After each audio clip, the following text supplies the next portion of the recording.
Aquí comienza La Voz de los Comuneros, un programa al servicio de las luchas populares y por la unidad de los revolucionarios. Para no hacer de mí como pedazos, para salvarme entre únicos e impares, para cederme lugar en su Parnaso. Buenos días, vecinas, vecinos, oyentes de La Corsaria y escuchas por internet. En esta semana asistimos al primer paro general del año, efectuado en el 7º mes del año, tras los ajustes en tarifa y subes impuestos a jubilados y a trabajadores desde los primeros días del año, al continuo cierre de fábricas y comercios, al creciente aumento del desempleo, a miles de miles en el seguro de paro, con análisis donde 180.000 personas están en condiciones precarias de vivienda, un paro sin un plan de luchas y con una plataforma de tímidos pedidos en la rendición de cuentas sin ir al centro del problema, oyente, la política económica progresista de sumisión al capital, y que está haciendo en esta rendición de cuentas los deberes que el Fondo Monetario exige: recorte de gastos e inversiones, privatización de patrimonio y servicio del Estado, estancamiento y retroceso de los ingresos populares. Eso sí, pago puntual religiosamente de los intereses y amortizaciones de la deuda externa, y sacar de cualquier lado, como de los fondos de estabilización de energía de UTE, para realizar la infraestructura de caminos y líneas férreas que UPM exige, donde el presidente de la República Vázquez dice que vamos a quedar enamorados de las obras que se van a hacer. En esta semana nos ha traído también una fecha histórica, el 18 de julio, un nuevo aniversario de la jura de la Constitución de 1830, donde nos constituimos en un Estado, una nación, donde se firmó el Pacto de los Orientales en constituirnos en un Estado soberano, entre comillas. Se gesta así la República Oriental del Uruguay.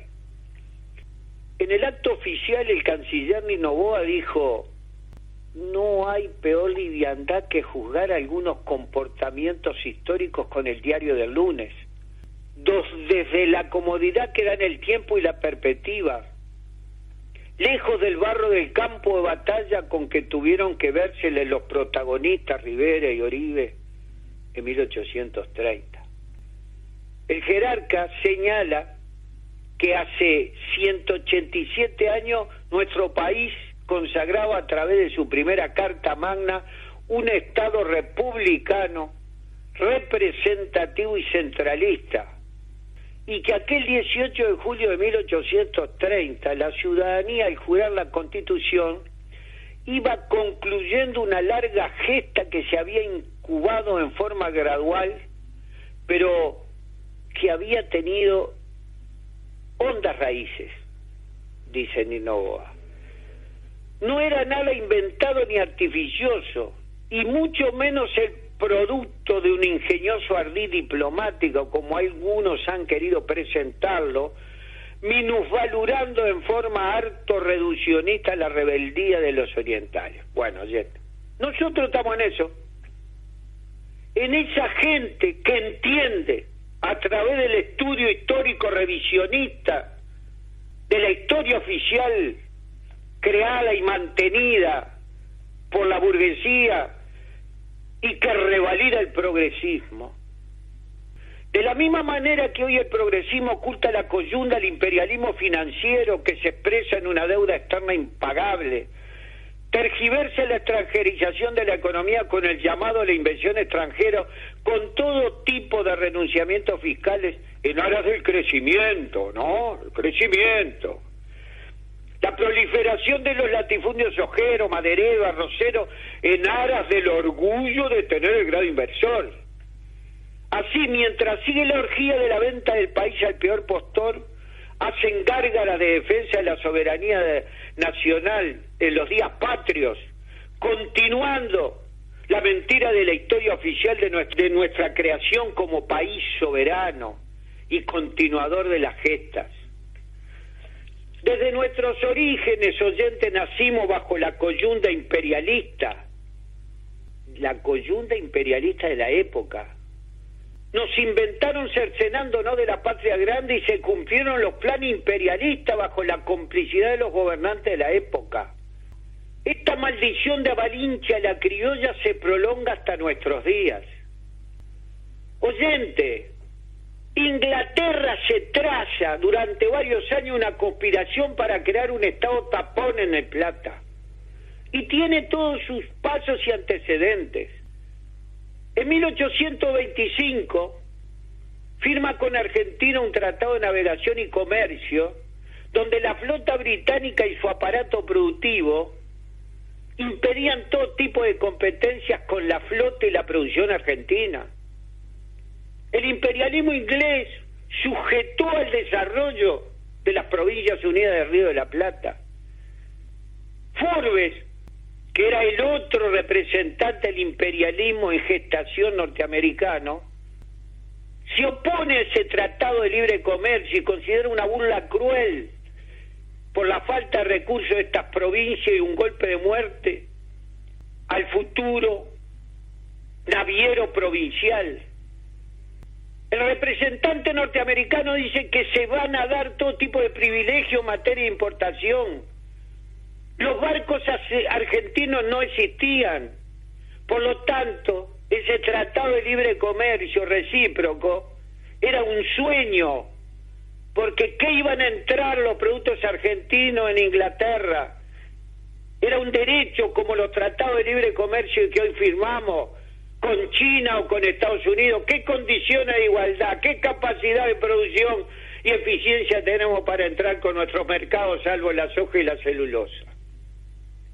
El gobierno que había en ese momento en la Argentina, centralista, pro-británico, gestiona un préstamo igual que nosotros ahora que estamos endeudados, gestiona un préstamo a la banca Baring Brothers de 1 millón de libras, 5 millones de pesos argentinos en aquel momento, donde los banqueros entregan el 70%, quedándose con un 30% por intereses adelantados, y se pone la renta del puerto de Buenos Aires en garantía.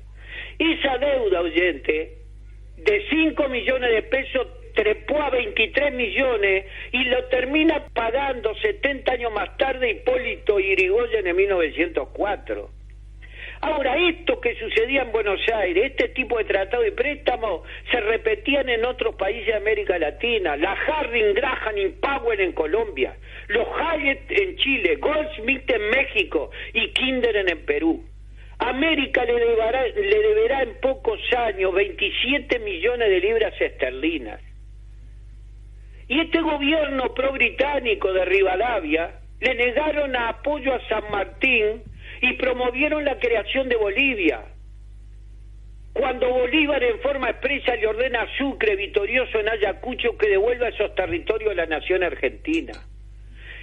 Ese gobierno está a sueldo de los inversionistas británicos, designa a un banquero inglés como representante de los intereses argentinos en Londres, creó el Banco Nacional con mayoría de accionistas ingleses, le dio el monopolio de acuñación de moneda a los ingleses. ¿Y qué es lo que sucede en el Brasil, oyente? Porque el invento del Uruguay es que se ponen de acuerdo los gobiernos de Argentina y del Brasil, donde ambos estaban endeudados con la banca Baring Brothers.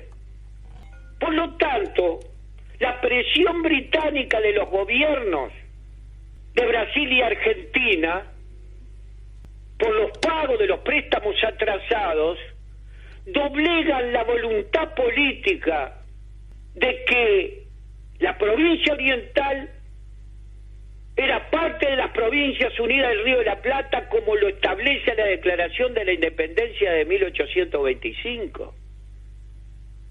Frente a todas estas traiciones, el gobierno Rivadavia, pro-inglés, tiene que renunciar y asumen los federales, los que tenían un proyecto diferente, a ser parte de un protectorado británico. Dorrego es el federalista que asume el gobierno de Buenos Aires.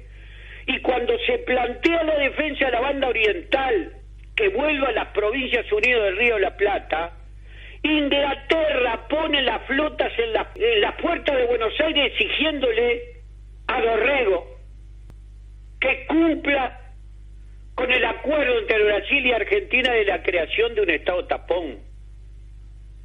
Oyente, está la documentación, no es que con el diario del lunes vos sacás una historia a tu antojo. La diplomacia británica venía desde largo tiempo conspirando para convertir la banda oriental en un país independiente, para poder internacionalizar las aguas, porque si éramos provincia oriental en el Plata no se podía entrar, y no se podía entrar ni para el Paraguay, por el río Paraná y Paraguay. El concepto de libre comercio del liberalismo inglés fue el que conspiró para convertir la entrada de Plata en un lugar de internacionalización y navegación de las aguas. Canning, el premier inglés en 1826, declara que Montevideo y los aledaños deben ser ciudades independientes como la Liga Hanseática, como eran en Europa Hamburgo, Bremen, Lübeck. Lord Ponsonby viene con instrucciones precisas. Dice Ponsonby en sus informes, uno va allá al archivo en Inglaterra y encuentra informe de Lord Ponsonby: la banda oriental tiene la llave del Plata y de Sudamérica, un estado oriental sin marina no podrá impedir el comercio libre. Y aumentan las presiones, los chantajes y los sobornos, y se crea la República Oriental del Uruguay. Y en la independencia que se establece en los acuerdos de Brasil, Argentina y el imperialismo británico, oyente, nacemos sin límites precisos. Aceptamos que nuestra Constitución será revisada por comisarios del Brasil y de la Argentina. Durante 5 años después de jurada la Constitución, para evitar una guerra civil, las tropas de la Argentina y del Brasil pueden intervenir para sostener al gobierno que se elija. La navegación del Río de la Plata y sus afluentes serán libres de navegación por ambos países durante 15 años. Después de la firma, el invento de este país, el Senado de la Patria Grande, oyente, Lord Ponsonby dirá, y está en los documentos establecidos de la época: yo creo que el gobierno de su majestad podrá orientar los asuntos de esta parte de Sudáfrica como le plazca. El embajador americano no será menos elocuente. Se trata nada menos de la creación de un estado de la banda oriental bajo la garantía de Gran Bretaña. Es una colonia británica disfrazada. Lord Ponsonby, el creador de este invento, es premiado hacia Europa y tendrá injerencia en la creación de Bélgica, amputando tierras a Holanda, creando otro estado trapón entre Francia y Alemania. Oyente, conclusiones. La deuda externa es el factor de dependencia en el siglo XIX bajo el Imperio Británico, y hoy es el factor fundamental de dependencia en el siglo XX y XXI bajo el imperialismo yanqui. Los tratados de libre comercio, de reciprocidad que hemos firmado casi 40 con varios países, tienen los mismos objetivos que el imperialismo británico fijaba hace 150, 200 años. Y el imperialismo británico puso su flota militar como complemento de las presiones económicas y de las presiones diplomáticas. Siempre hubo en nuestra patria una burguesía pátrida vinculada a los intereses imperiales. Como hoy el progresismo está sujeto a la influencia y está loco de la vida en su condición de genuflexo y sumiso al capital extranjero. Y en aquella época, el artiguismo y sus continuadores tenían proyectos alternativos de liberación, que hoy los tenemos que levantar, porque fueron consecuentes más allá de su derrota. La lucha de clase existió en los orígenes, sin lugar a duda. Y hubo presiones de sectores del país de conducción de la burguesía que se plantearon una salida de autonomía y federalismo. Bolívar lo manifestó, que estábamos condenados a la dependencia desde el momento de la creación de los Estados Unidos de Norteamérica. Por eso, oyente, es bueno refrescar e investigar nuestros orígenes, porque nacimos como un invento tapón de la diplomacia británica imperialista de la época. Y eso no nos tiene que avergonzar, sino que es un planteo mucho más necesario y numeroso en el programa de liberación de la clase trabajadora. Es necesario entender nuestros orígenes para reafirmar un proyecto de liberación nacional y social.